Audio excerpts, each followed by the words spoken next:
Evet, çok kıymetli takipçilerimiz, bugün de siparişlerimizi kargoya vermek üzere paketlemesini yapıyoruz. Cağ kebaplarımızı 0 derecede, artı derecede soğutup bugün de paketlemesini yapıyoruz. Paketlemesinde sizlere sağlıklı gelebilmesi için şöyle kuru buzlarımızı koyuyoruz. Yanına buz jellerimizi koyuyoruz. Böyle bu şekilde sizlere sağlıklı bir şekilde ulaşıyor. Sizler de isterseniz artı 4'te 21 gün saklayabilirsiniz. İsterseniz de derin dondurucuya atıp 6 ay saklayabilirsiniz.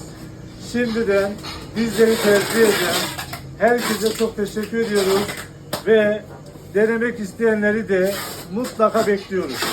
Teşekkür ederiz. Hayırlı günler dileriz. Baba, baba, baba, baba, baba, baba.